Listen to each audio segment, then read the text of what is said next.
Waamara. Qophii kanaan Bijuuwwan soora qalbii ta'an kanneen akka walaloo jechoota mimmi'aawoo waloo jabaan tarreeffaman. Seeqqachiisan ammoo taateewwan dinqisiisoo nama qirqirsan gurra simbuufna. Sirba bareedaas qabna. Jabaa ofii abbaatu faarsa nus jajjaboo keenya qophii jajjabeen isiniif dhiyeessina. Kana malees gaaffilee afoolaa kanneen akka mammaaksaa, hibboo fi jechamootaa kallattiin isin irratti hirmaattan isiniif dhiyeessina. Waamarri waan mara of keessaa qaba.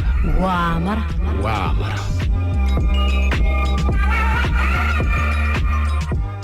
Imalchiiftuu karaatii qabbaneessituu garaatii kun qophii waamaraati. Waamarri keenya jalqabeera. Waamarri akkuma maqaa isaa waamara jalqabuuf jenna. Jirra jirtu ennaan warra raadiyoo benni caqasaa jiraniin qophii waamaraa torban yeroo kanatti isin bira ga'udha. Qophii kennaarraas kunoo qabanneessii iddootti argamne irraa Elsaa Faqii Abdurrahmaan Nageessoo fi Enook Baqqalaati. Kanaaf isinis ammarraa jalqabaa raadiyoo keessanitti hiqaatii nu barreessaa nu bilbilaa isaaniin jenna. Akkas jenna nagaan keenya sinaa ga'u bakka jirtanitti martinuu sila gurraan dhageenya jaawwaliin arginu. Warri sa'a lama hawwatanii eegaa jirtan nutis isin bohaarsuuf isin bashannansiisuuf waamarri akkuma maqaa isaa waamara waan odeeffannee waan qindeeffannee isin biraan ga'uuf kunoo nuti sadeen istiidiyootti argamna. Qabiyyeen keenya har'aas akkuma duraa walaloo qabna, seeqqachiisa qabna, akkasumas sirbaasii jajjabeellee afoolallee qabna. Maali laata ka jedhuuf garuu raadiyoo benni biraan siqinaa jenna. Boodarreetti maa adeemna gaa tartiibaanii isin dhaggeeffattoonni keenya ammarraa kaasaatiin raadiyoo keessan OBN irraan butiina. Sirriitti nu caqasa utuu nu caqasanii immoo yaada isaanii nu biraan ga'uu danda'u Elsa.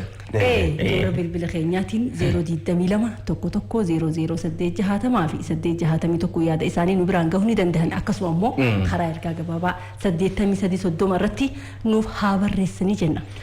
Nuuf bilbila nu barreessaa yaada keessan nu biraan ga'a qophiilee nuti duraa duubaan egaa waamaraan isin biraan geenyu kan isin irratti hirmaatanis kallattii waan jiruuf yeroo sanatti nuuf bilbila hagasitti immoo seeqqachiisaa walaloo jajjabee dhaggeeffachaa yaada keessan erga gabaabaadhaan nuuf barreessa. Boodarra gidduudhaan nuti maqaa nama tokko lama akkuma yeroo argannetti waamne kan qilleensa irra oolchinu ta'a. Isinis karaa qeeqasoo qabaattan waan itti daballu waan fooyyessinuuf waan cimu qabu nu biraan ga'a jenna. Enookii fi Elsaanillee torbeellee asuma turre. Asuma turtanii anillee asuma hin jirre. Lakki bakka deemtee hundaafuu deebi'eera. Isinis bakka nagaan bakka deemte himitu otoo isheen hin jedhin sanumaaf cal'isaan ture. Egaa yeroo ammaa kanatti guutummaa addunyaa kanatti jijjiiramni qilleensaa kun ni mudata. Mudatees jira. Numaayyuu gara biyya keenya kana dhufnee guutummaa Oromiyaatti yoo deemne gara kibba Oromiyaa kanas godinaalee hedduu irra caalatti amma balaa hongeen mudatee jira. Hongee mudate kanaan lubbuun beeladootaas akkasuma kan namaas hedduun darbaa jira. Keessumaayyuu Boorana yoo fudhatte waan ijaan ilaaluu dubbachuudhaaf illee ulfaatu keessa jiru. Rakkoo gurguddaatu ga'aa ture egaa sun immoo ka'ee babal'atee naannolee Oromiyaa keessa jiran iddoo birootti illee yeroo ammaa kana mul'achaa jira. Godina Baalee keessatti fakkeenya fudhachuu dandeenya. Iddoo tokko tokkotti illee darbee mul'ataa jira. Kun immoo miidhaa fi gaga'umsa guddaa geessisuu danda'a. Baalee, Gujii, Boorana, Somaalee dabalatee akkuma gaanfa Afrikaa kanatti Sudaanis, Keeniyaas sadarkaan isaa sadarkaa hammaataa sadarkaa amma yeroo kanatti horiin dhumaa jira, gara namaatti cehaa jira. Dhukkubni adda addaa yeroo hanqinni midhaan nyaataa uumamu dhukkuboonni wal jala ka'antu jira. Sana malee immoo warri doktoroonni yaala kana jaraaf kennuudhaa deemaa jiran sadarkaa bakkachuutti gahaa jiru. Maaliif isaanis sababa rakkataniif bishaan dhabuutirraa kan ka'e keessaafiyyuu bishaan dhabuurraa kan ka'e rakkoon kun yeroo hammaataa keessa jirra. Hawaasni keenya aadaa dur waliin qabu san uummanni nuuf birmadhaa jechaa jiru. Kanaan wal qabatee immoo waan hedduu namatti tolu. Egaa karaa tokkoon immoo hawaasni deeggarsi inni gochaa ture addumaan yeroo hongeen kun Booranatti gara jalqabaatti mul'achaa ture sanatti egaa deeggarsi gurguddaan ta'aa tureera. Naannoo Oromiyaa qofa yoo hin taane naannoleen ollaallee irratti hirmaatanii deeggarsa midhaan nyaataa kan loon nyaatullee gochaa turaniiru. Bishaan dhugaatii garaagaraa deeggaraa turaniiru. Yeroo ammaa kanatti immoo daran babal'ataa jira waan ta'eef kutaaleen hawaasaa keessumaa kanneen akka abbootii abbootii gadaa warri durii hawaasaa ta'anii bulchitoonni jaarsoliin biyya isa kanarratti gahee guddaa taphachuu danda'u durstoonni amantaa hawaasni kaka'umsaan akka wal bira dhaabbatee wal deeggaruu fi kanaafillee hojiilee fakkeenyummaa gurguddaa qaban kanneen hojjetaa jiran jiru fakkeenyaaf raayyaa abbaa macaa fudhachuu dandeenya waldaadhaan wal gurmeessanii baaleetti rakkoo uumame kanaafillee birmachuudhaa fi kanneen dhuunfaadhaan tattaafataa jiran hawaasa kakaasaa jiranis jiru ammallee irraa eegama abbootii amantaarraa warreen durii biyyaa ta'an irraati abbootii gadaa irraati hawaasa dadammaqinaan kaasanii akka wal bira dhaabbatu akka wal tumsu gochuun inafata ammallee jedhee. Eeyyani dhalattoonni naannoo san jiranii fi keessa beektonni rakkoo hawaasanii beekan hedduun karaa toora miidiyaalee hawaasaa kanaan gurmaahanii lakkoofsa irra gaafa bananii gargaaraa turan. Kun waan dirqama ta'edha. Haa ta'u malee rakkoon kana caalullee lammiilee Itoophiyaa fi kanneen garaagaraa irratti biyyoota garaagaraa keessa dararama keessa jiru.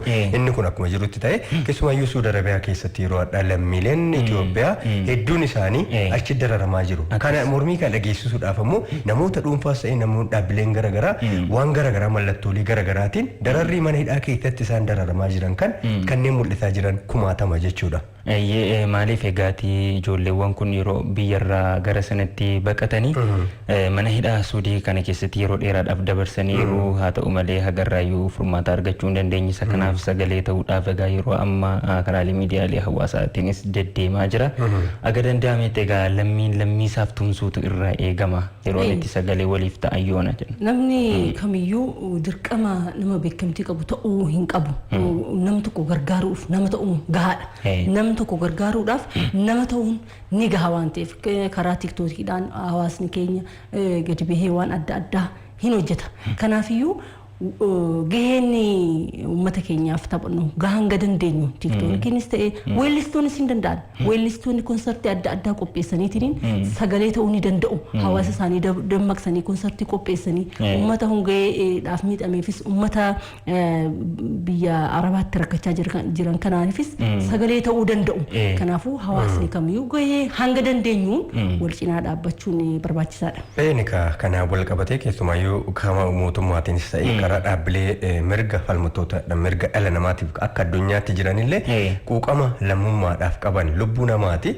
Namoonni kun dargaggoota tarii haala garaagaraatiin biyya isaanii irraa baqatanii kan achi jiraatanii tokko tarii jiruu isaan fooyyeffadha jedheeti osoo deemaa jiru biyyattiinis maaliif akka akkanatti darartu waan gaafii guddaadha jechuudha. Kanaaf lammiilee mana hidhaa san keessa dararamanii nyaata dhabanii uffata dhabanii qilleensaaf baay'ee kan ho'usanii rakkoo guddaatu isaan mudata. Achi keessatti haadha mucaatu jira mucaatu jira achi keessa dargaggoonni illee haa jiraatanii dhukkubi garaagaraaf illee saaxilamuu jira achi keessatti beelli jira waan akka argatetti egaa mana hidhaa dhagaa waa nyaachuudhaaf mijataa miti iddoon ciistuu iddoon waan hundumtuyyuu waan rakkoof saaxiluudha.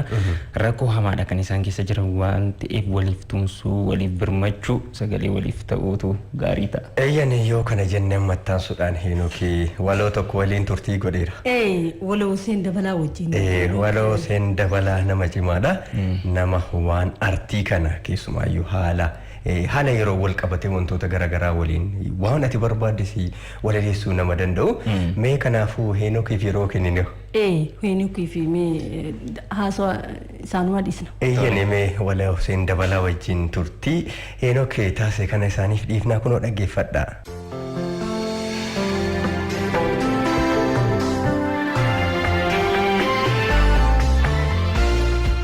Waloo of biratti qabannee jirraarra inni maqaasaa beeksisee waliinis wal baree akka ta'e isiniif hime kallattii mangara walaloo isaatiitti ceena. Ayyee gaanaan waloo Huseen Dabalaan jedhama. Ayyee waloo kanani isiniif dhiyeessa.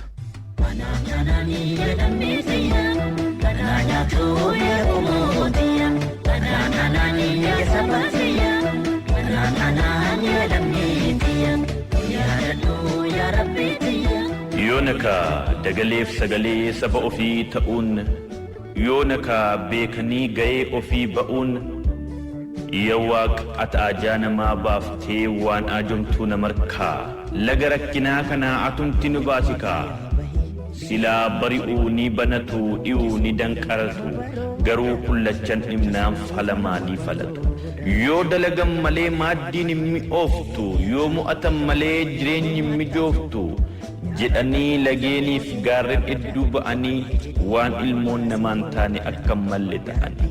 Siqiqii ulfaataadha kan isaan mudatan hidhaa qaamaa yaadaatiin namummaa fixatan. Afurri isaan baafatan karaa ba'u dhaba asii gadi roobee deebi'ee isaan guba. Arcummeen gidiraa deddeebiitiin tumee qullaa ta'anii rommuun kafanni irratti dhumee boo'icha ganamaa galgalaatiin imimmaan fuula dhiqee lafeen toora ba'ee shuntuuree coolligee akka gataatti ilaaluun maal taataniin gaafatan manni amma bar'uuti ciisan yaada galfatan.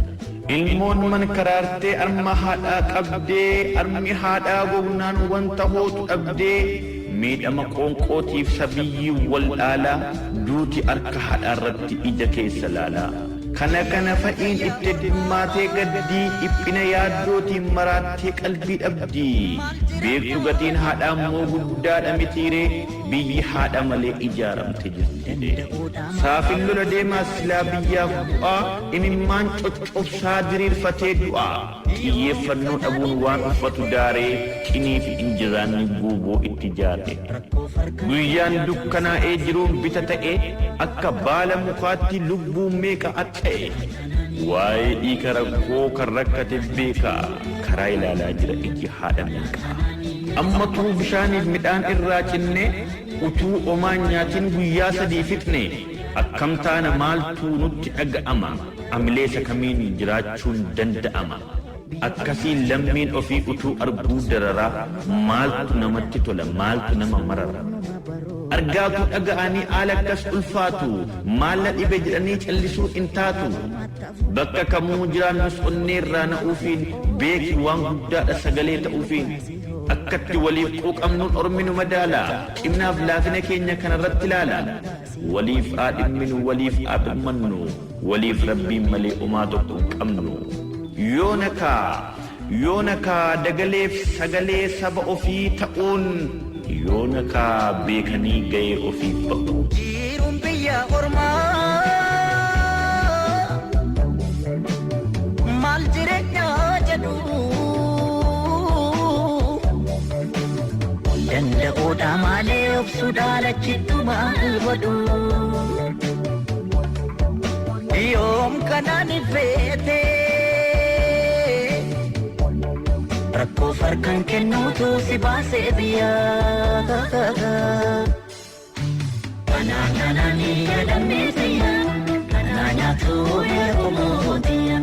Kanaanani yasabaa biyyaa kanaanani yadamee. Waloo seen dabala si ulfaadhu jennaan qalamni keen qoorinaa jennu. Ayyee galatoomi jennagaa akka kanatti walaloodhaan qindeessee rakkoo saba keenyaa nu biraan ga'ee waliif tumsuu yoo nagaa yeroon waliif tumsan jedhee nu yaadachiise. Nuuf waliif rabbi malee maal qabna jedhee baasaati. Nuuf rabbi malee maal qabna. Yeroo kanatti bakka rakkannetti bakka rakkoon cimaa diinnis yoo kana duraala jedhe yoo kana kalaalamnu bakka rakkootti wal cinaa dhaabbachuu kana hagam akka wal bira dhaabbachuu ka qabnus yeroo kana kan taajjabamnu waan guddaa kaase yeroo kana nama keessatti hora. Kanaafuu innis ulfaadhu jennaani egaa waa hedduu achi keessatti kan ka'ani walaloo saniin qabiyyeen isaa yoo laaltu daqiiqaa gabaabaadha ergaan isaa guddaadha. Kanaaf bakka jirtanitti lammiilee biyya keessanii biyyoota garaagaraa keessatti dararamaa jiran kana sagalee ta'aa jenna kallattii makanaan. Namni hundumtuu amma danda'ee waan danda'een wal tumsuutu nurraa eegamaa kaan immoo egaa naannoo keenyas akkuma duratti kaasaa turre immoo rakkoo ongeetu mudatee jira waan ta'eef naannoo mudate sana qofa osoo hin taane namni kamiyyuu dhimmi kun itti dhaga'amu maaliif abbummaa isaa godhee fudhatu qaba Oromoon hundumtu waan ta'eef waan danda'e wal cina dhaabbachuu dargaggeessis ta'ee jaarsi namni kamiyyuu hirmaachuu danda'a waan qaburra maaliif egaa beelli yeroo namaan kennu waan ta'eef nama hundumtu wal deeggaruudhaaf dhimma hongee sanarratti illee jabeessee wal tumsuu qaba hawaasni wal kakaasuu qaba wal deeggaruu qaba lammiin lammiif jenna. Egaa addunyaa kanarratti taphoota garaagaraa taphni kubbaa kun ispoortii wal qabatee ni jira. Ni taphatta ilsaanillee kajaajila jedha. Aanaa fi kubbaa waan isin ajaa'ibsiisu keessa fira jedhe maal firummaa anaa fi kubbaa qofa dirree takkichatti yoo dhiisan isii qabuu danda'u. Kubbaa. Baay'een taphadha waan jechuuf jettu natti fakkaata. Alooyyuu barii asii dheeksee dhabe dura. Dirree kophaa guddoo kubbaa namni Dirree maayyuu sodaatta jechuudha. lakki sodaa fi Kanafiyyuu keessa hin jiru. namni tokko osoo hiitee natti kenne kan namni biraan irraa fuudhee ani isima qabachuu hin danda'u. Nama tokko waliin jechuudha. Harkumaan hin ja'a. Abdurrahmaan komatamu fakkaata kama. Lakki kanaan hin komatamu. Wallaalla ijibuun hin danda'amu. Lakki. Guyyaan tokko hin dhufa gaafa isin Yoo ta'e garuu furdina kanaan hin taphatama. Amma maaltu taate fakkaate sunillee rakkoo guddaadha beekta. Furdachi furdinni qaamaa kunillee tapha kubbaa kanarratti dhiibbaa fiduu danda'a. Sunis dhugaadha garuu amma isiin dirreetti wal ilaalla jettiimi. Nama tokkoyyuu kubbaa qabatee dirree seenu nama dheeksutu wal dorgommiif dhiyaata jettee yaaddu amma. maaltu beeka Abdurrahmaan Kanaaf sararaajii keessa hojjechuu taphataa cimaan ana ta'e filatamuun oolu jechuudha isin keessa. Goolii eegaas taatu filatamuun keenyafu.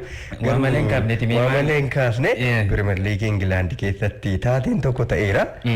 Taateen kun maali? Keessattuu taphataan duraanii Cheelsii kan ture kan amma West Ham galee Kurti Zuumaan taatee wayitti raawwateedhaan addunyaa kana. Taatee sana wal qabatee. Keessumaayyuu kilabni sunis yookiin gareen kubbaa miilaa sunis waa hedduu waan fayyadamu waan isa leenjisu haga ispoonsoroota yookiin warra isaan gargaaranis haga waliigaltee adda kutuutti gadi. Kisaaraa hedduutu irratti sana qofallee miti gungummii guddaa kaasee sadarkaa idil addunyaatti deeggartoota taphattoota yeroo deeggartoota kubbaa miilaa dabalatee namoota hedduu biratti miidiyaalee gurguddoo kanneen akka BBC fa'aa dabalatee gungummii guddaa kaasee. Karaa biraatiin ammoo kilabni kunu kan West Ham jechuudha. Paawundii 250 akka adabame miidiyaaleen gabaasa. Namni cimte illee dhuunfaa isaattis qarshii adabame qaba taphataan kun rakkoo gurguddaatu irra ga'e. Maali laata? Yakka guddaa addunyaa kanatti torbee darbe kan kubbaan miilaa hagam takka addunyaan akka jaallatu. Akkatama dheeksisanii miti jechuudha. Akka wati kubbaa dheeksisanii miti dubbichi. Waan si ajaa'ibu namoonni dhuunfaadhaan wal ijaaranii namticha kana gurbaa kubbaa dhiitu kana himatan illee nama 150,000. Waan ajaa'ibaa tana waliin namoota amma kanatti mata irratti banaa. Sanuu karaa toora. Yeroo kennes jira miidiyaa hawaasaa irratti namni 270 ta'an akka inni adabamuuf jechuudha. Sagalee ta'aniiti jiru.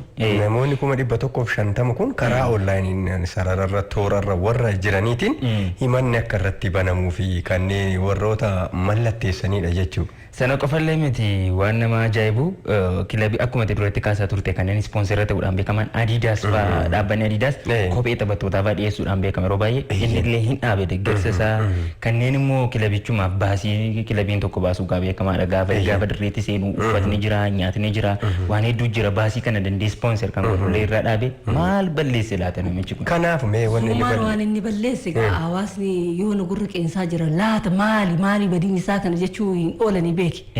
Akkas jedhanii dhaabbileen maan isaan gargaaran kunuu kan gareessanii fi ispoonsera ta'anii uffata ispoortii kana dhiyeessaniif hedduu akkuma amma kaasa Adidas Vitality Experience Kismisee warri jedhamu kun hin haqan walii galtee maaltu mudate laata dhiiroo. Maal balleessisu maal. Waan inni balleesse. Emuuf yaaddoof ta'e waan inni mul'aki. Lakki isiin inni Amma dalallee yaaddi adabbii zuumarra ga'e hundumaa tokkoon tarreessine balleessaan isaa maali gaafa jedhani. Tarii kubbaa dhiiteefaa goolii san galche tarii namatu harkatti du'ee. Tariiti yookiin goolii eegaa fasaanii wal nama harkatti miidhamee Ani mujee jiran garmalee nan dubbadha gabaan fidhatu. Amma ati dubbachuun dura. Sii fiddise. Ati dubbachuun dura amma ilsaanis waan dirree kubbaa kana irraa dheeksiteef. Isiin haa dubbattu naan diddeerti maaltu ta'e laata? Zuumaan egaa mana isaa keessatti ture. Mana keessatti waan inni aareen beeku waan isheen isa aarsite hin beeku adurree dhiite. Adurree? Ajab. Yakka guddaa adurreen waan isin balleessitii fi rabbiin isii haabee. Adurree dhiite. Amma maaltu ta'e beektaa akka shakkutti amma bifti adurree kun kubbaa wal fakkaata yeroo baay'ee. Tarii miiruma keessa galee seeneeti adurree kana dhiite laata? Aarumallee waa balleessite laata tarii aannan jalaa dhudhee haa ta'u. Aannanii miti amma namni gaafa kubbaa kana taphatu ispoortii hojjetu miira keessa gaafa miira keessa seene adurree fuulduratti kubbatti masa'eeti waliin isaallee itti beekamu narraa fuudhee deenika. Waan ajaa'iba qaba garuu kana keessatti. Inni badii ta'ullee miti. Ani waraabee miidiyaa hawaasaatiif gadhiisatu nama ajaa'ibsiise. Sana da'ee. Amma kaameraan dhoksaa kun jira. Isuma kanatu waraabee gaafa viidiyoodhaan argamu garuu yakka guddaa ta'e namoonni miliyoona 1,500,000 ta'an addunyaa kanarra itti duulan.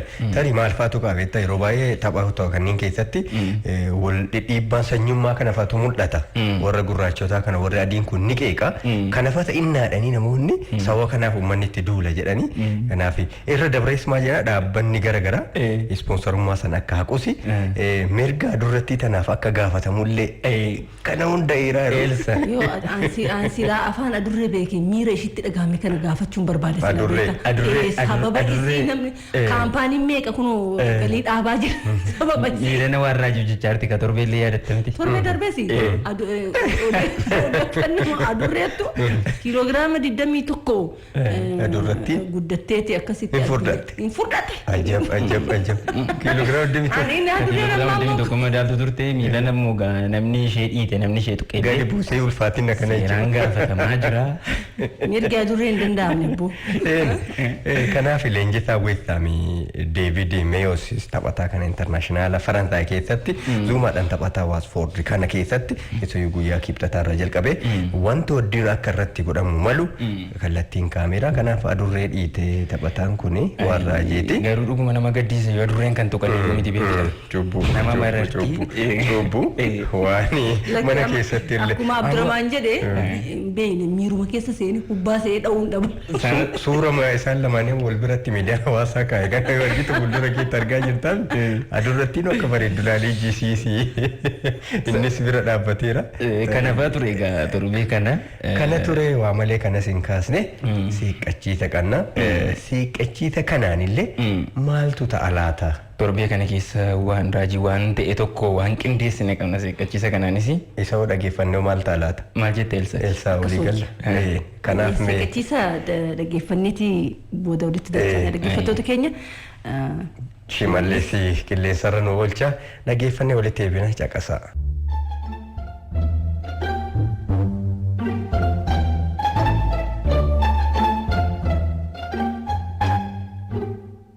namni waliin taa'ee gaafa haasa'u yookaan mari'atu dheerina sa'aatii hagamii utuu walirraan kutiin taa'ee haasa'uu danda'a laata kan tokkoof dammaa tokkoof dhagaadha akkuma jedhamu namni tokko haasa'ee hin quufu mammaakeen xumuru haasa'ees kan walirraan kunne danuutu jira kanaan wal qabate oromoon gaafa mammaaku arrabni haasaa baree utubaatti hasaasa jedha kaan ammoo jimmaa jimmiitee tuqanis hin dubbatu tuttuqanuu dhimma isaa miti tarii isaaf dubbatanii waa nama amansiisuunuu hin kennamneef fakkaata egaan jarana waan ajaa'ibaati tibbana oduun karaa baargamaas qaarite tokko namoonni lama lafti dhiitee barii osoo hin argin walitti fufiinsaan sa'aatii 25 oliif haasaa oolanii bulan jetti safuudha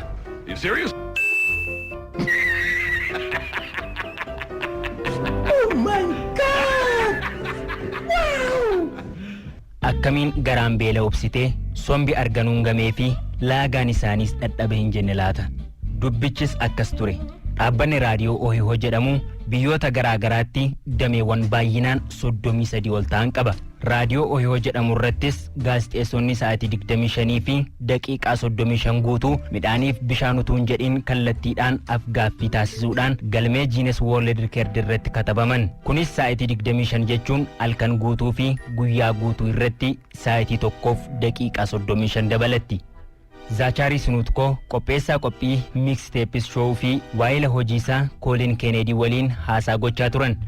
Shoon kunis karaa raadiyoo malee karaa miidiyaalee hawaasaa kanneen akka Instagramii fi Twitter irratti kallattiin tamsa'aa tureera. Gaazexeessitoonni kun turtiin isaan kallattiin haasaa raadiyoo gubbaatti taasisan sa'aatii 25 fi daqiiqaa 35 waan ta'eef kunis sa'aatii dheeraa haasaa kallattiin raadiyoo irratti taasifame jedhamee galmee addunyaa qabateera kana dura akka lakkoobsa Awurooppaatti FM Nepal Hamil jedhamu irratti gaazexeessaan Bahanuu Bahaktaa jedhamu ogeessa tuurizimii Nepal Angi Pinjo Sherpaa waliin turtii sa'aatii 25 fi daqiiqaa 26 taasisuun sa'aatii dheeraa jedhamuun galmee Guinness World Record qabatee ture Zachary fi Colin Kennedy garuu daqiiqaa 10 fooyyessuun bifa haaraan galmee addunyaa irratti haasaa miidiyaa dheeraa jedhamuun galmaa'eera safuudha United Press International irraa odeeffanne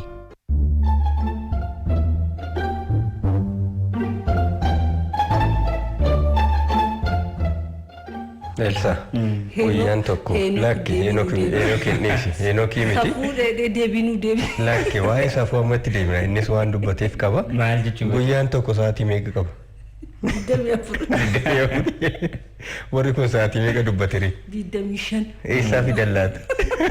Halkaniif guyyaatti eega. Halkaniif guyyaatti dabalaniiti. Dabalanii. Borumta ammoo ka sa'aatii takka walakkaatti dabalata. Beelleessa dhaqee eebullaata. Utuma isaan ta'anii haasa'anii lafti dhiitee bariitee gidduutti egaa hanga lafti dhiitutti iyyuu meeqa nyaattatanii guyyaatti? Maaliin lakkoofne malee osoo argatte.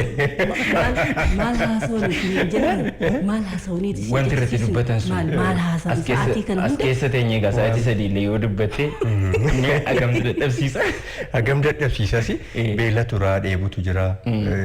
Wanta kanaan dubbachuudha miidiyaa kanarratti baay'ee ulfaataadha.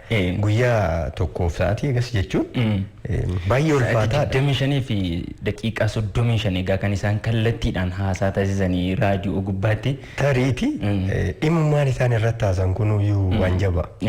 Waan addunyaa fixaniiru natti fakkaata. Akkasa ta'u dhuguma ardii torbanuu waliin gaani. Tilmaamuufi namatti ulfaata. Maaliif? Midhaan hin jenne bishaan hin jenne jedhu kun. Beela dheebuu hin jenne. Hafuuran fudhanne hin boqonne. Laagaan nama dhukkuba. Waan beekatu jira. San keessatti ukkaamamu jira. Amma nuti hagam takku akka nuti ho'aa jiru tilmaamuu dandeenya. Warri amma hojjetaa jiru. Warri hojjetaa jirru hagam takku ho'aa laali haasawa namni guyyaas halkanis sa'a tokkoof walakkaatti dabalatanii sanirraa laata maaliin wanni isaa qilleensi biraa gurra keenseenuu dubbiin biraan dhufuu dubbii biraa dubbachuu hin dandeessu dhimma qabatte san qofaadha kan haasa'uu dandeettu. Waa meeqatu jira garaajiidha kan nama kanaa namatti garaagarii tokko danda'e iyyuu yaada isaa ibsachuuf iyyuu tulfaatama dubbachuudhaaf tokko tokko immoo odeesseen qofoo kan duratti iyyuu jennee sa'aatii 25 odeessa kunoo bakka tokko taa'e sa'aatii 25 daqiiqaa 35 guutuu haasa'anii raadiyoo gubbaatti kun immoo haasaa raadiyoo kan jalqabaa isa dheeraa jedhamee galmee jiinas World Record illee qabatee jira. Fooyyessaniiranii galmee namoonni waan addaa hojjetan irratti galmaaniiru. Kanaaf gaazexeessonni kun illee kutannoo murannoo qaban. Akkasitti hojjennaan akkasitti dubbannaan tarii wannummaan isaan dubbatanii hojjetan sun waanuma addunyaa kanaaf ta'u taanaani waan addaati. Homaa naafni addunyaa kana waliin gaaniiru nama tokkoon jechuudha. Halkaniif guyyaa hojjechuu jechuun isa kana jechuudha.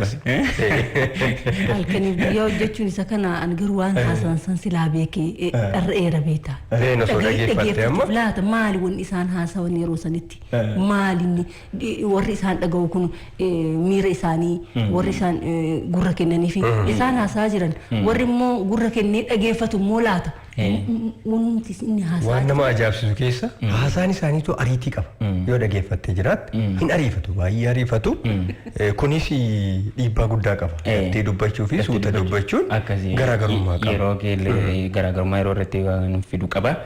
Akkas jecha waan jechuuf jedhattan see duraaman. Yeroo tokko amma namoonni akka aadaa Oromootti jaarsummaa fa'aa yoo ta'an. Naaf galchaa dudura. Offoltii gaafatanii san booda offoltii gaafatanii erga ka'anii booda ammoo maaltu jira sitti fakkaate yeroo sanitti fakkeenya dubbii wayii dhimma ta'in dubbatta erga dubbatte waan keessa kee jiru san akkasi baastee kallattiin hin dubbattu karaa cinaatiin gunguma na fuudhedhan akkas gaafa gungumu kana waan baay'ee dubbata waan keessa ture keessumayyuu yeroo ijoollee dubaraa heerumsiisan gaafa dhaamatu hin gunguma. Akkasuma dubbii wayii gaafa dubbatanii abbaan dhimmaa namoonni dubbii kana dubbatan jiru jaarroleen jiru. Isa cinatti namni waan isaa dubbatamu kun hin gungumu waan keessa isaatti qabatan gaafa araaraati yookiin ammoo gaafa walitti dhufeenyaati yookiin gaafa murtii wayii bu'u hin gungumu. Maal gungumu waan keessa isaa jiru dhugaa jirtu. Hariiroo isaan jidduu jiru. Rakkoo isaan jidduu jiru. Kana hunda gungumeetti mata. Waan gungumii kanadha. Sana malees baay'ee na yaadachiistani. Gara waqtii birraa kana keessa arfaasaa kana keessa immoo utuma karaa deemtu battaluma tuuti hin beekini hin gunguma samii kanarraa miti sagalee guddaan yeroo waan bakakkaan bu'uuf jedhu fakkaate naasuun illee laphee keessa amma waaqatu gungumee roobeedhaan akkasii gungumee ka gungumee roobu waaqaa jedhan yooma gungumanu maaliif gaafa gungumaa fida roobaafaa dhufa akkuma san gungumee jedhan gaafa jedhan ka gungumee roobu waaqa jedhanii kaa Oromoo beektu. Gungumuutaan seewaatu jira jechuudha. Ibsa waa jiraatti. Gungumuna fuudhee daartu. Dursa illee waan itti dubbatte sanaan yaadadheen. Dursas maal jette gaafa walitti dhufan iddoo tokko ta'anii Utuun dubbatiin dura keessa ofitti gungumanii ka'anii. Malaa mariif gaafa ta'an. Waan duubaan jiran gunguman jechuun. Waan keessa jiru rakkoos ta'uu danda'a, waan gaariis ta'uu danda'a, keessa nama sanii jira. Akka namoonni hundi beekuufi gunguma kanaan waan kana ibsatu. Bokkaan illee gaa yoo dursee gungummiin jiraate bokkaan roobuu danda'a laata. Itti gungumee ka gungumee roobu waaqa wanni dhamuufu waan illee waan keessaa qabu san gaafa gungumee gaafa gigisse roobuun oolu. Gaa'elsa nutis maaf afaan keessa qabannaa miti. Gungumiin Andu'aalem Gosaatu gungumee jedhe miila nama. Meegaa gungumee kana dhaggeeffattoonni keenya shaatti gooneeti warri mugaa jaartan adaraa. Duratti iyyuu ati duukaa ragadaa turte. Hundaaf warra dhageeniif illee wallee haaraadha. Dhaggeeffadhaa kunooti shimalii sun affeera.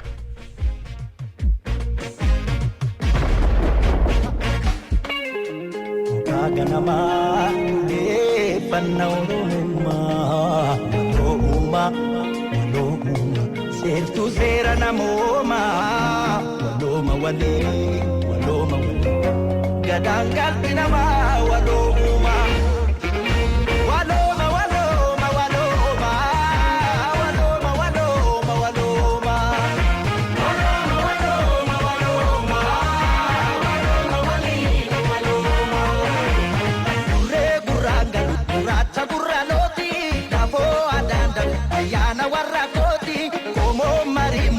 mata maramoti kada wala babati leguranga loguracha burraloti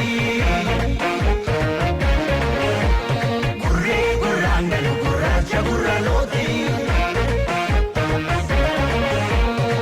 ya baya ya ilmana ya ila filaento muaya ya baya ya ilmana ya ila fila muaya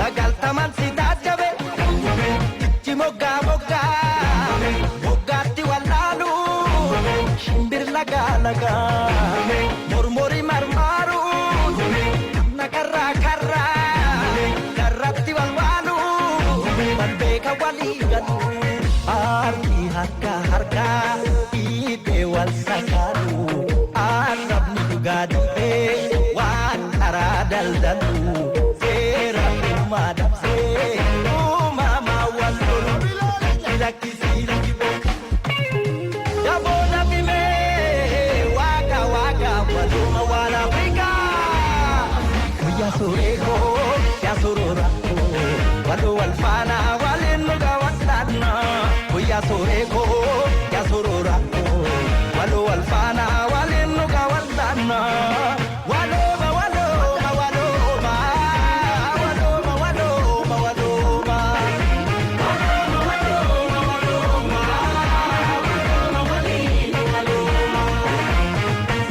guranga luguracha guraloti porjo korman kurmukurumi warragoti lammi lammi yadu lammachi lubayati bokku gadanga tu adunya maramoti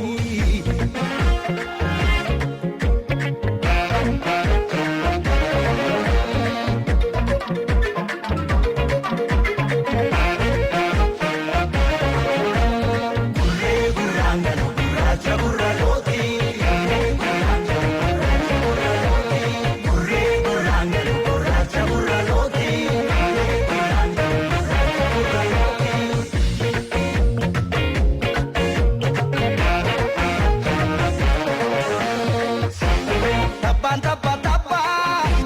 Tabati olyabu laga laga laga laga tachi darbu komong komong kabu komati wang kabu komong gamta kabu mata gading kabu arti harka harka ide wal sakalu alab ni gade wan aradal dalu sera madap se mama wasul lakisira yabona bime waka waka waluma wana afrika ya sorego ya sorora walu walfana walinuga watadna ya soreko ya sororako walu walfana walinuga watadna walu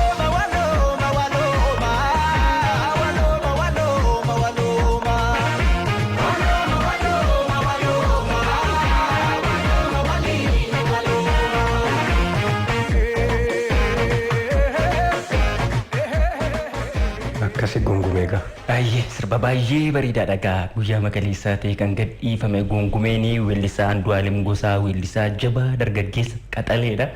Sirboota isaa kanaan duraatiinis egaa hawaasa biratti nama baay'ee jaallatamedha. Kanaaf isinis aadaan eenyummaan gungumee waa hedduu qabdi. Kanaaf waan gungumaa kanallee simbiraan geenneerra sirboota haaraa yeroo yeroodhaan qilleensa irra oolanis nutis hordofnee faana dhoofnee simbiraan geenna isinis waa hedduu irraa hubattan jennee abdan. Warreef hawaasatti gungumtanii fama biraan geettanii kunoo gosaa isaan biraan geessanii gungumni sirreef gungumtaniif kunoo kana fidee Sirbuma miidhagaa kana biraan goofnu jirti. sirba haaraa Maaf gungumne jaallatamaadha jenneeti abdanna hawaasa biratti waan namatti tolu gosaan ulfaadhu jennaani. Meen dhaggeeffatoonni keenya hedduun karaa bilbilaas ta'ee karaa ergaa gabaabaatiin ergaa isaanii nu biraan gaaranii ulfaadhaan mee namoota muraasaa irraa yoo maqaa dhoofne Baay'ee gaariidha akkas haa ta'u. Barataa Iliyaas Sirbaayeen jedhama godina Gujii aanaa Uraagaa irraa qophiin keessan baay'ee natti tolaa jira jabaadha warra OBN si wajjin jira waa marree nuti tolee jira nuun jedhe. Ulfaadhu jennaani kan. Barsiisaa Badhaasaa Lammaammoo magaalaa Amboo ganda Goosuu Qooraa irraati qophiin waa maraa hedduu nutti tolaa jira. Qophiin waa maraa qophii OBN dhiyeessu keessaa qophii jaallatamummaadhaan sadarkaa hangafaarra jiruudhaan nuun jedhe galatoome ulfaadhu. Ergaan koo lammiilee Oromoo bakka kamittiyyuu dararaa jala jiraniif haa birmannuuf jedhe barsiisaa Lammaa magaalaa Amboo ganda Goosuu irraati. Ulfaadhu jennaani. Kariim Hasan godina Baalee aanaa Barbaree irraa qophiin waa maraa baay'ee natti toleeti jira haaluma kanaa itti nuuf fufaa keessattuu seeqachiisni baay'ee natti tolee jira jedhe. Barataa Guutamaa Taarraqeen jedhama. Godina Bunnoo Baddallee aanaa Cooraa irraati. Qophiin keessan hedduu nutti toleera yaa warra OBN qophiin waa maraa hedduu nutti tolee jira nuun jedheera ulfaadhu jennaan. Ayyee akkasumallee maqaan koo Suuruu Jamaal jedhama godina Jimmaanaa Limmuu Koossaa ganda Caancoo Geeshee irraati qophiin waa maraa baay'ee gaariidha akkuma kanaan itti fufaa jedhanii warreen nuuf barreessan nuuf bilbilan karaa keessootiin illee nuuf bilbilan baay'eedha Ilsa. Bira kunnu yeroon keenya gara qophiin teenyatti aantu. Qophiin itti aanu qabna qabiyyee kenna waa maraatiin. Ammas jajjabee bira geenneerra. Jajjabeedhaan immoo seenaa gootaa isaaniitti himna. Seenaa gooticha Muhammad Zaakirii. Meesa kallattii Maashimallees nu gadhiita. Isa dhageeffannee walitti deemna ammas nu barreessaa nu bilbila kunooti seenaan gootichaa.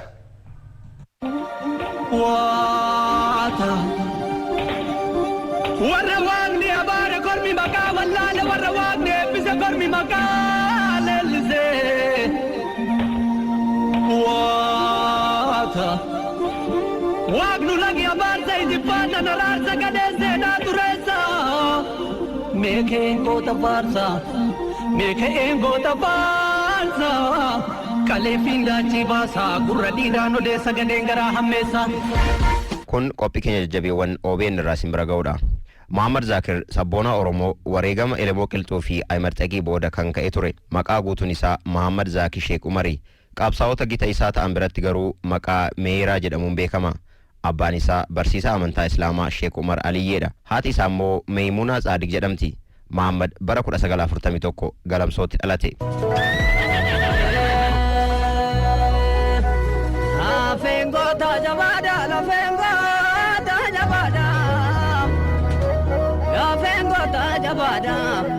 Keessa jira nafeessa nyaatamu achuma biqilaa Oromiyaa keessa jira bal'oo jarana lafeen goota kuni lafeen goota kuni kan daadalaa birru kana gariitu badoo dargaasa leenca mokor keessa lafeen goota kuni lafeen goota kuni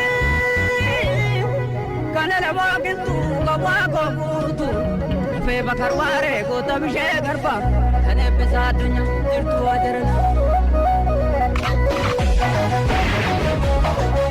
Ijoollummaa isaatii quraana baratee dandeettiiwwan afaanii dubbisuu fi barreessuu gabbifate. Barnoota sadarkaa tokkoffaa fi lammaffaa Galamsoo fi Cirootti baratee xumure. Teeknika barachuuf ammoo Finfinnee mana barnoota teeknikaa fi ogummaa Teekbaaraid seenee barachaa ture. Barnoota teeknikaa kana garuu hin xumurre. Barnooticha dhiisee qabsoo Elemoo Qilxuufaan jalqaban galmaan ga'uuf Harargeetti deebi'ee gaarreen carcar yaabbatee qabsoo hidhannoo jalqabe. Mahammad Zaakir deeggarsa firaa fi hiriyaa isaa Ahimad Xakiin hoogganaa isaanii Elemoo Qilxuun wal bare. Elemoo Qilxuunis Mahammad Zaakir gaggeessaa nageenyaa fi loojistiksii raayichaa godhee muude. Iddoo ramaddii isaattis raayyaan isaanii guyyaa guyyaan waan isa barbaachisu adda baasuu fi hojii nageenyaa hojjechaas ture. Ji'oota muraasaan booda garuu iddoo da'annaa isaanii kan ta'e gubbaa qorichaatii osoo deebi'aa jiruu harka loltoota mootummaa harkatti kufe mana hidhaattis darbame.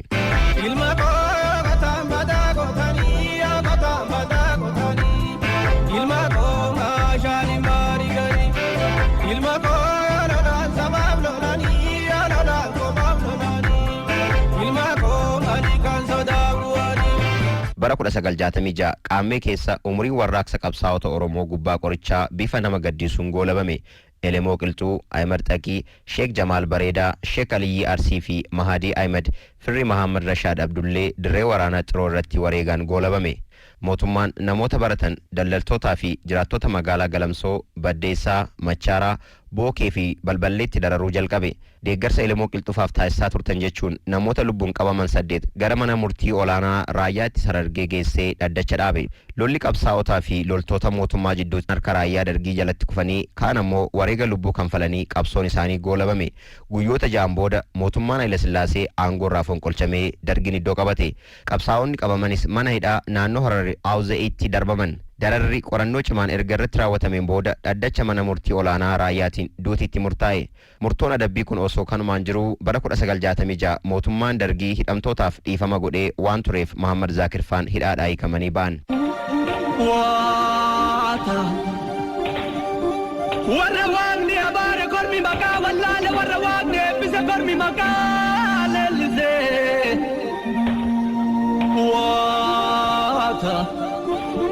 Waaqnu lagi abaarsa ijibbata naraarsa gadeessee naa tureessa. Meekeen goota baarsa, meekeen goota baarsa. Kaleefiin daachii baasa, gurra dhiiraan odeessa gadeen garaa hammeessa. Mahammad Zaakir reefu dargaggeessa waan tureef dargaggoota akka isaa waliin tuuta bariisaa hundeessanii waa'ee biyyaa irratti mari'ataa mootummaa Soomaaliyaa bira dhaquun deeggarsa akkaataatti argachuu danda'an gaafatanii waan barbaadanis erga argatanii booda adda bilisa baasaa Soomaalee dhiyaa waliin inni komaandara ta'uun gara biyyaatti deebi'anii dargii irratti waraana labsan. Gareen isaan hoogganamu kunis aanaa Bookee fi Daaroo Labuutti raayyaa dargii rukutaa turaniiru. Hooggantummaan raayyaan Mahammad gaggeessu dirreewwan waraanaa loltoota dargii itti argate maratti injifatee bakka ari'aa ture. Magaalonni Milqaayii fi Michataas harka isaa galanii turan. Aanolee baadiyyaa inni keessa darbeessi dargii jalaa bilisa baasaa deemaa ture. Mahammad dubbatee amansiisutti nama cimaa ture. Dandeettii humna namaa ijaaruttis salphaa hin turre. Hidda dhaloota Yaman Arabaa kan qabu ilma daldalaa magaalaa Galamsoo of cinaa hiriirsee ture. Musa'id Saalaa jedhama. Abbaan isaa daldalaa beekamaa ture. Musa'id Saalaanis dirree waraanaatti wareega kanfaluun lubbuun dabarte. Mahammad Zaakir adda bilisa baasaa Somaalee dhiyaa waliin qabsaa'uun dargiin falmaa turus mootummaan Somaaliyaa qabsaa'onni Oromoo maqaa Somaalee aabboo jedhuun yoo of moggaasan malee deeggarsa hin godhu gaafa jedhu adda bilisa baasaa Somaalee dhiyaa waliin mormii fi walitti bu'iinsa keessa gali.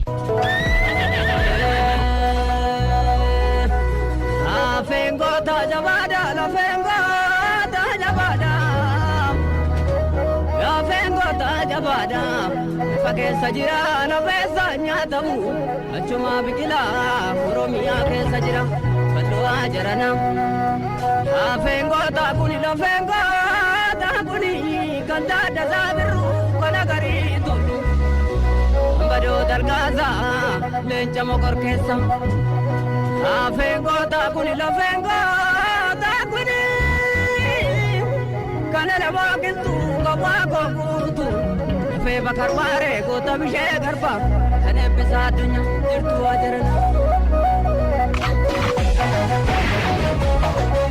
Mootummaan Somaaliyaa weeraran lafa Oromoo qabatee alaabaa Riippaabilika Somaaliyaa gaafa fannisu Mahammad Zaakirii fi gareen isaa Oromoo malee Somaaliyaa akka hin taane ifatti labse. Kaayyoo qabsoo isaanis beeksisan. Waraana garee Mahammad Zaakirii fi adda bilisa baasaa Somaalee dhiyaa jidduutti taasifameenis ergama mootummaa Somaaliyaa kan qabu adda bilisa baasaa Somaalee dhiyaa Daaroo Labuutti rukutamee bahe. Waraanni Muhammad Faanti adda bilisa baasaa Somaalee dhiyaa irrattis labsanis qixuma raayyaa mootummaa Dargii waliin taasifamu ture. Waraanni garee Muhammad Zaakirii fi adda bilisa baasaa Somaalee dhiyaa jidduutti taasifamu cimaa deemuun mootummaan Somaaliyaa raayyaa haaraa hidhannoo guutuu lakkoofsaan hedduu ta'e waan duulchiseef 1966 Muhammad Zakir dirree waraana kurfaa Rooqaatti kan kiiloomeetira 30 Bookeerraa fagaatutti wareegamee aarsaa lubbuu kaffale. Muhammad Zakir qabsoo diddaa gabrummaa keessatti shoora olaanaa taphatus maqaan isaa yeroo hedduu yoo dhaamu hin dhageenyu. Kabajamtoota dhaggeeffattoota keenya qophiin keenya jajjabee waa'ee goota Oromoo Muhammad Zakir baay'ee hojjetee garuu baay'een dubbatamne irratti xiyyeeffanne hanumaan goolamneerra. Qophiileen OBN afaan itti fufuu isaa waliin turtii gaarii. Oromiyaa dachee goota gantuu fi yartuu kam goggoota. Qabsoofnaa takka teenye akka gabrumsaan biyya keenyatti. Yaa afuuftuu maal fokkorrii biyya baasaatti du'a korre. Yaa afuuftuu maal fokkorrii Oromiyaa bahaa lola korre. Seenaa gooticha Oromoo Muhammad Zakir gabaabsee Addisuu Abbabaan biraan ga'ee ulfaadhu jennaan egaa gootonni Oromoo hedduun kan seenaan isaanii barraa fi hin barraa'in hedduutu jira. Qoradhaati warri waa barreessanillee warri waa qorattanillee qoradhaati. Gootota hedduun kan seenaa isaanii hin barraa'in jiran waan ta'eef yoomsaa saba kanaan gahaa jenna egaa. warri yeroo san jiraatanii akkas gochuu baatan ammas seenaa hojjechuun hin danda'amu. Dhugaa dubbachuudhaan amanamummaadhaan hawaasa tajaajiluudhaan waan dandeenyu bakka jirutti haqaan hojjechuudhaan mootummaan dalaguu hin danda'amu. Kanan jedha. Egaa kana jecha qophiin keenya kan itti aansuudhaan isin biraan geenyu gaa jajjabeedhaan immoo irratti hirmaattanii kallattiidhaan jajjabeen jedhurra deebisee dhiifamuuf galcha afooladha. Kanaaf 022 11 fi 305 ammarraa jalqabdanii yoo bilbiltan hawwii raffisaa kun qophooftee bilbila biratti dhiyaatteerti. 83 immoo barreessa kunoo asumarraan immoo dubbisnee isin biraan geenyu. Afoola qabnaa bilbila al tokko irra sonuu deebite. 022 11 fi isuma nama jedhee hanga xumuraatti gootanii 3 gootu dhumasa. In bilbiltuu nuti immoo isinirraa kaafna jechuudha. Beekee sana booda irratti hirmaattanii kanaaf hello. Hello akkam jirtan nagaa nagaa fayyaa jirtu walaa barru mee innoo eessarraa? Arabuu Maammudeetidha Wallagga ba'aa aanaan inni kumbaarra. Arabuu hibboo moo mammaaksaarra? Hibboorra naa godhaan. Hibboorra mee eessaatti fuufi? Hibboo Arabuu. Hibbata. Lafa keessa lafa abaaramaa jedha.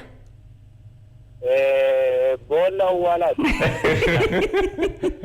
Akkam deebisee deebiseera. Mee mammaaksa irraa itti sifuuf na dhageeffadhu mammaaksa kana xumurtaa. Ayyee. Sirriitti dhageeffadhu. Dhabaaf malee fooniif nu uume jette bakka duwwaan. Meeranaa deebi'a. Dhabaaf malee fooniif nu uume jette bakka duwwaan. Dhabaaf malee fooniif nu uume jette bakka duwwaanii. Isheen akkas jettu kun. Waraabessaa laata? Waraabessaa miti tokko yaalimee Arabu.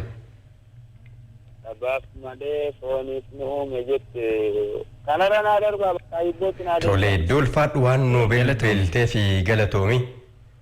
Enika warri bilbiltanis sirriitti akka Arabuu kanatti wal dhageenne yoo jenne gaafilee hedduu qabna hibboo fi mammaaksa irra kana mammaaksa illee hin xumurtu akkasuma hibboo isaa immoo deebii qorachuu soqachuun illee danda'ama meeshaa maal jettaati qorachuu soqachuu nurkaa baafatanii hanga danda'ametti deebisaa bira ga'uu dandeessu SMS keenyaan illee marrillee nu barreessaa 8330 immoo afoolota keenya yookiin xumura mammaaksa yookiin hibboo immoo nu barreessuu dandeessu waan ta'eef deebisaa.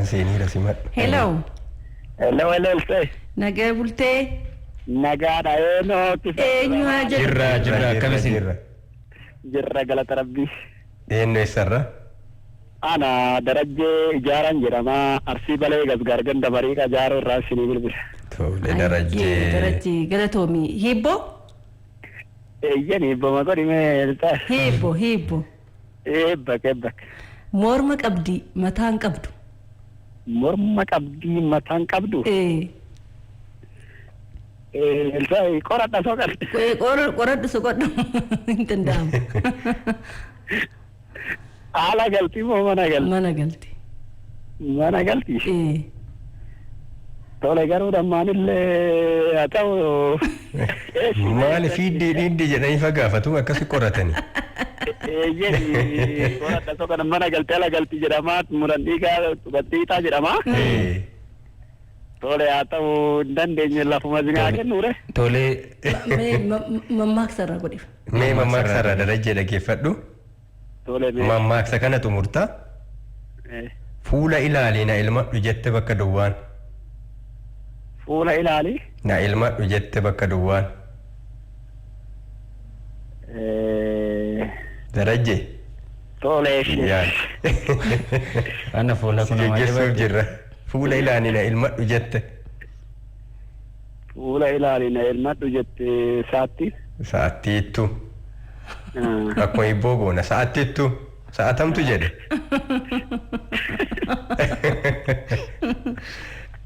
Haa ta'u galatooma qophii. Telee ulfaadhu. Fuula ilaalii na ilmadhu jette harkuun. Harkuu beektaa? Harkuu. Harka. No kan amma darajjee miti siin biyya gaafadha. Siin kenna eessa barbaadde Elsa? Lafa moo biyya barbaadde? Kenniif.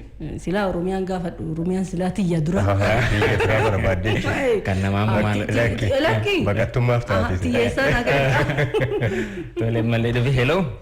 Hello akkam nagaa bultanii? Nagaa jirtu akkamisin?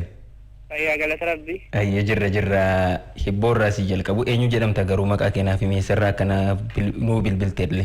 Fadiluu Muhammad Ameenii godina Buutuu Bidillee ganda Bosoqidhaa. Fadiluun maamila keenya yeroo baay'ee dhaggaa nuu bilbiltaa mee hibboo. Hibboo gaafatame irraa deebisuun barbaade. Maal ture mee hibbocha nu yaadachiisa kam? Mataa qabdii mormaan qabdu kan jedhu. Maali laata?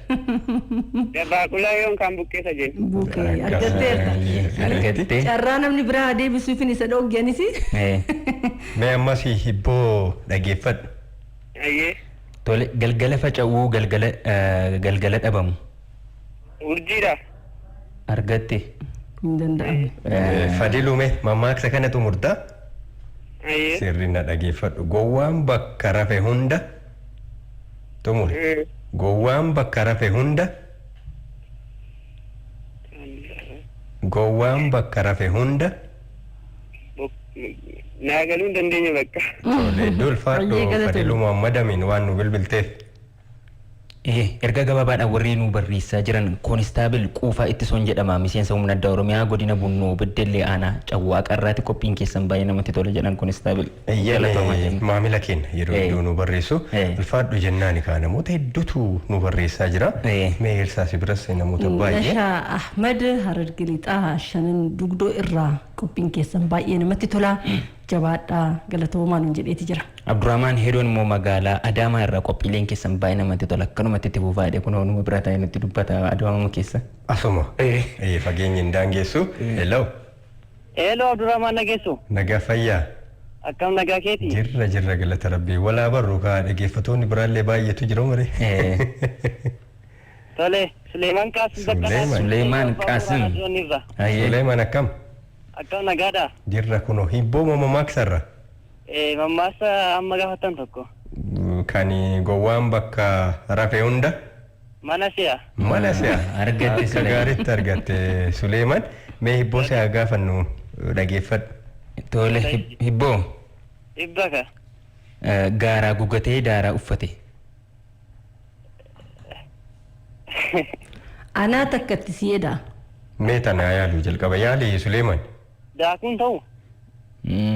Argannee gaaraa gugatee daaraa uffatee daakuu jette. Yookiin awwaara. Ta'uu hin danda'u. Ta'u mee kabira tokko itti dabaliif Elsa. Ani anuma hin nyaadhu dhugu jetti. Suuraa. Argatteerta. Mee mammaaksa tokko si yaada bulu Suleemaan. Tole. Mammaaksicha xumurtaa. Afaan gaariin bakka duwwaa caala. Afaa gaarii caala. Afaa gaarii caala. Adda hin danda'amne Suleemaan. Waa tokko qofa kan. Mee tokkotti dabaliif eebbisiif. Eebbisnuuf deddeebisee too jette Suleemaan. Yoo. Hibboo. Hibba ka. Ayye wallaa walii ta'anii waliin argan. Ija. Bakka nagaa oole Suleemaan hedduu ulfaadhu. Ulfaadhaa galatooma. Egaa qabiyyeen keenyarraa waan ajaa'ibaatiin dhumarratti afoolli kun galaana waraabanillee dhumu galaanillee gogaa bara.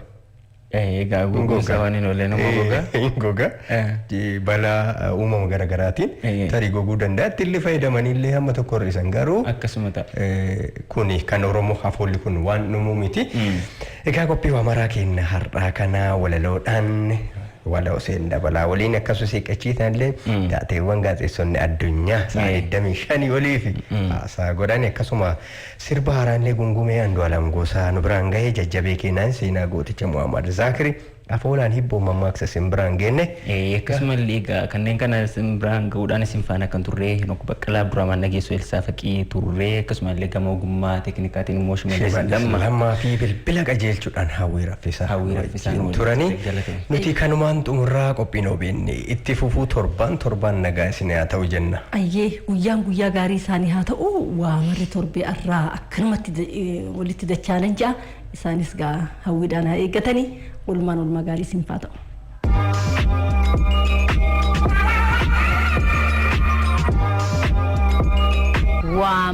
Waamara qophii kanaan ijuuwwan soora qalbii ta'an kanneen akka walaloo jechoota mimmi'aawoo waloo jabaan tarreeffaman seeqqachiisaa namoota taateewwan dinqisiisoo nama qirqirsan gurra simbuufna sirba bareedaas qabna jabaa ofii abbaatu faarsa nus jajjaboo keenya qophii jajjabeen isiniif dhiyeessina. Kana malees gaaffilee afoolaa kanneen akka mammaaksaa hibboo fi jechamootaa kallattiin isin irratti hirmaattan isiniif dhiyeessina. Waamarri waan mara of keessaa qaba. Waamara.